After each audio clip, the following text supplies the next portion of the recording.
अक्षरशः टोल नाके जे आहेत ना, हे मला वाटतं हे शासनाची तिजोरी भरण्यासाठीच आहे.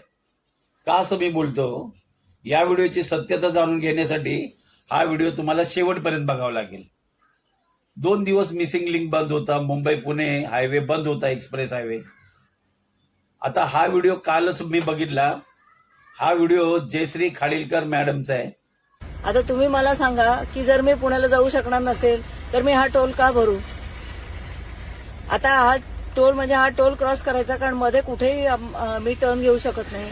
हा टोल क्रॉस करायचा 250 रुपये भरायचे, तिकडनं परत टोलनी परत यायचा, परत 250 रुपये भरायचे, माझे 500 रुपये फुकट. ते म्हणतात नाही तुम्ही हा पूल वापरला. अहो म्हणलं मी पूल कशासाठी वापरलाय, सेतू कशासाठी वापरलाय? पुण्याला जायला. आणि जर पुण्यालाच मी जाऊ शकत नसेल तर मी ह्या पुलाचे जे मी आता इथपर्यंत वापरले टोलपर्यंत त्याचे पैसे मी का भरू? आता काय करायचं सांगा? म्हणजे ही लूट आहे की नाही MMRD कडून? तुम्हाला जर माहिती आहे की पुढचा मुंबई पुणे रस्ता बंद आहे तर तुम्ही इन्फॉर्मेशन देत नाही, तिथे एक सुद्धा पाटी लिहित नाही. आता हे सगळ्या गाड्या येणार, या सगळ्या गाड्या इथे अटल सेतूला जातानाचा टोल आणि परत फक्त आम्ही युटर्न घेणार, परत 250 रुपये भरणार आणि आम्ही जाणार परत. आम्हाला ना आमचे टोलचे पैसे परत पाहिजेत. त्यांना पुण्याला जायचं होतं, त्या मुंबईतून अटल सेतू मार्गे त्यांना पुण्याला जायचं आहे. बरं, मला एवढं कळत नाही. आता सगळे बोलतात तंत्रज्ञान इतकं फास्ट झालंय ना की अक्षरशः सगळ्या गोष्टी फास्ट होतात. मग या टोलवाल्यांना माहिती नाही का तंत्रज्ञान इतकं फास्ट आहे? त्यांना माहिती नाही का मुंबई पुणे रोड बंद आहे म्हणून?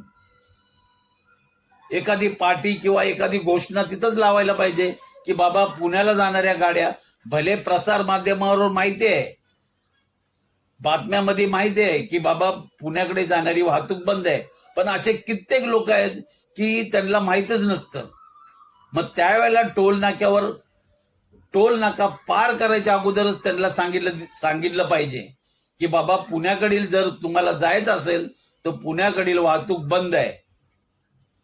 तुम्ही टोल पार केल्यानंतर 250 रुपये कट होणार अटल सेतूला, आणि त्यानंतर तुम्हाला सांगितलं जातं की पुण्याकडील वाहतूक बंद आहे, आणि पुन्हा यू टर्न घ्यायचं म्हणलं तर पुन्हा 250 रुपये कट होणार. का असं बोलतो? कारण टोलचा भुर्दंड हा फक्त सामान्याला आहे. आमदार, खासदार, नगरसेवक यांना काही नाही. मोठे अधिकारी असतील यांना सुद्धा भरावं लागत नाही. खिशातून फक्त सामान्याचे पैसे जातात. त्यामुळे हे खरं म्हणजे सांगणं गरजेचं आहे. सरळ सांगायचं टोलवाल्यांनी की बाबा तंत्रज्ञान इतकं फास्ट आहे, मग अगोदरच सांगा, अगोदरच पाठी लावा की बाबा पुण्याला जर जायचं असेल तर तुम्ही ह्या इथून तुम्ही युटर्न पुढे जाऊ नका, टोल पार करू नका. 500 जाणार नाहीत ना त्याचे.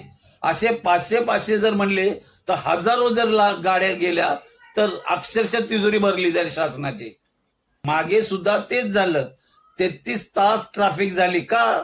तर असा हा भोंगळ कारभार आहे. सगळ्या गाड्या सोडल्या गेल्या त्या टोलमधून. मग त्यांनी सांगणं गरजेचं होतं बाबा पुढे ट्रॅफिक लागले, आणि त्याच्यामुळे तो बोजावरा उडला साधारण 1.5 महिन्यापूर्वी. मग तंत्रज्ञान इतकं फास्ट आहे तर का उपयोग करत नाही ते तुम्ही त्याचा? का फक्त तिजोरी भरायचं काम आहे? तुम्हाला कधी असा अनुभव आला असेल तर नक्की कमेंटमध्ये सांगा. भेटू आपण पुढच्या व्हिडिओला.